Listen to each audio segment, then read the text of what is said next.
عاوز تعرف كل حاجة عن الرسم والتحبير وتبقى محترف؟ اتفرج على الحلقة دي. أهلا بيكم في الحلقة التانية من سلسلة إزاي تعمل كوميكس في البيت وتبقى محترف.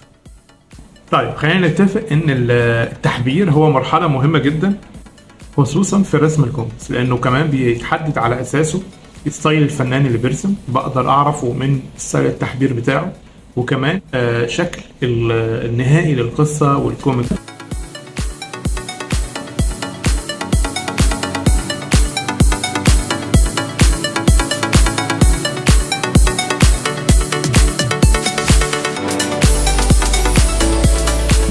لكن التحبير محتاج ان احنا ناخد بالنا من كذا نقطة مهمين جدا.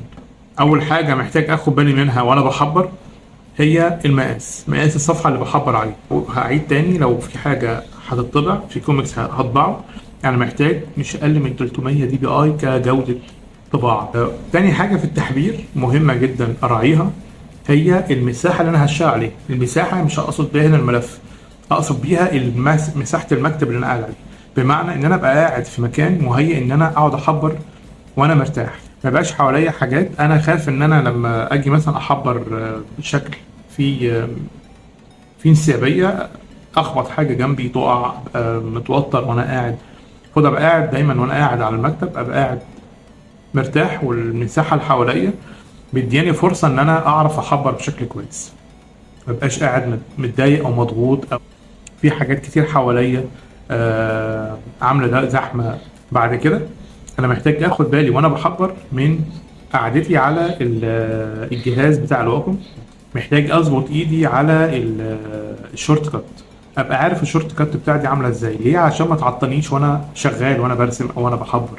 مش محتاج كل شويه اقعد ابص على الشورت كات وابص على ايدي بحيث ابقى قاعد تايه او قاعد مش متعطل. والشورت كات سهله جدا ان انا اغيرها واظبطها حسب احتياجاتي وحسب راحتي انا على البرامج اللي بشتغل عليها. يوميا لازم ارسم على الواقع زي سواقه العربيه كده. كل ما هرسم كل ما هسوقها كتير كل ما هاخد عليها اكتر. كل ما هرسم على الواقع كتير كل ما هاخد عليه اكتر، واتعامل كتير على البرامج، واعرف اتعامل بايديا الاثنين زي عازف البيانو كده. مش محتاج كل شويه يقعد يبص، هو ممكن خلاص هو اتعود على العزف بايده من غير ما ياخد في باله يقعد يبص كتير على مواضع ايده كده.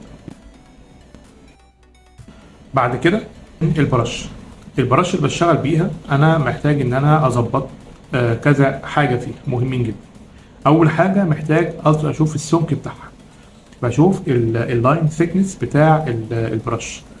بمعنى ان انا اشوف هل هعمل البرش هشتغل بدرجه 1 ولا 2 ولا 10 ولا 12 ولا 600 ولا 500، ايا كانت الدرجه اللي هرسم بيها انا محتاج الاول احددها، وبالتالي اعرف ازاي ارسم واحبر بشكل مريح. بعد كده في برش انا ببقى دايما انا باخد بالي من الطبيعه بتاعت البرش نفسها. بمعنى ان الطبيعه بتاعت البرش بتبقى عباره عن يا اما برش خشنه او برش ناعمه، برش هارد راوند ولا سوفت راوند. بيبقى دايما بختار من البراشات اللي بحبر بيها. ودلوقتي بقى البراشات كتيره جدا جدا جدا موجوده، اقدر اختار منها ما يتناسب مع الشغل اللي انا بعمله او القصه اللي انا حابب ارسمها. بالمناسبة الخطوط التحبير اللي بنشوفها للرسامين كتير محترفين بنشوفها نظيفة جدا، مش بتبقى نتيجة مرة واحدة أو اتنين أو تلاتة. هو الرسام مهما كان محترف بيقعد يجرب كتير جدا لغاية ما يلاقي الخط التحبير المناسب اللي يعرف يحدد بيه شخصيته ويعرف يحبر بيه حتى الرسمة اللي بيعملها. فمهم جدا وانت بتحبر انك تاخد وقتك علشان التحبير بتاعك وانت بتحبر يطلع شكله لطيف وشكله حلو. بالنسبة للتحبير دايما في تمارين كتير جدا مشهورة بعملها دايما علشان ايدي تتعود على التحبير. والتمارين دي هي مهمتها هدفها حاجتين اتنين. اول حاجة المهارة، وتاني حاجة يبقى عندي ثقة وانا شغال، وراعي وانا بعمل التدريبات ديت ان انا ارسم بسرعة. كمان لو انا مثلا بعمل التمرين دوت وغلطت في حاجه، اوكي سكيب وكمل عادي، ما ترجعش تاني تصلح الحاجه اللي انت عملتها. انت محتاج عندك صفحه كامله زي ما بين على الشاشه كده، محتاج املى الصفحه كامله كلها بالتمرينات البسيطه دي.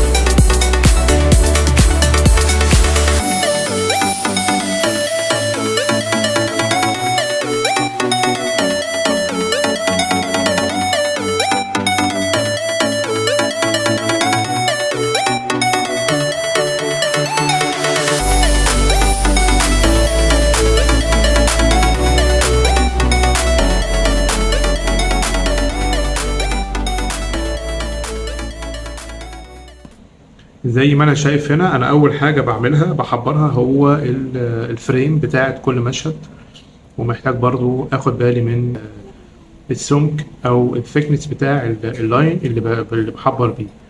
ما ينفعش كل فريم بعمله ببرش مختلفه. بعد ما بظبط البرش واشوف طبيعتها وبشوف سمكها عامل ازاي، اول حاجه بعملها ان انا باخد اللاير بتاع التحبير ده بعمله لاير لوحده تماما منفصل عن اي لاير تاني.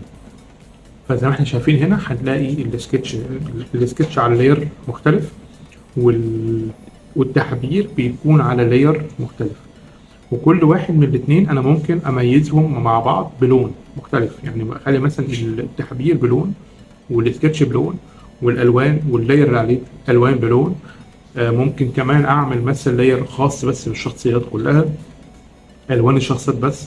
ممكن اعمل لاير مختلف بتحبير الخلفيات. فايدة الالوان ديت ان انا بميز اللاير لو انا محتاج ارجع له تاني في اي وقت، بدل لان ممكن جدا مع الوقت ابص الاقي اللايرز بتاعتي بقت 100 لاير او 50 لاير.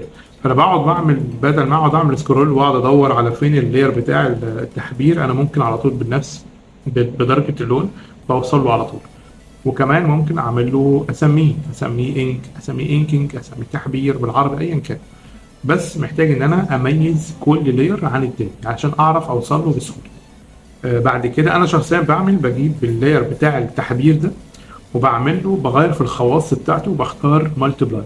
ليه مالتيبلاي؟ لانه بيخليه كاني بالظبط محبر على ورق شفاف، ورق كلك. المالتيبلاي ده بيساعد ان اللون يتشرب تحت الاوتلاين التحبير. كمان في التحبير في تكنيكات كده صغيره جدا لكنها مهمه جدا جدا. ابقى واخد بالي وانا ماسك القلم، انا عارف القلم ده هبدا بيه من فين وهنتهي بيه لفين، ووقت ما انتهي في الحته الفلانيه انا محتاج اعرف انا انتهيت فين، عشان لما اجي اكمل تحبير تاني ما يبقاش الخطوط جايه بعيد عن بعضها ويبقى شكلها مش لطيف. محتاج اوصل الخطوط ببعضها بشكل كويس وشكل احترافي، يبقى التحبير طالع شكله نظيف وجودته عاليه.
وبكده نبقى وصلنا لنهاية الحلقة. لو الفيديو عجبكم اعملوا لي شير واكتبوا لي رأيكم في الكومنتات تحت، واستنوا الحلقة الجاية. سلام.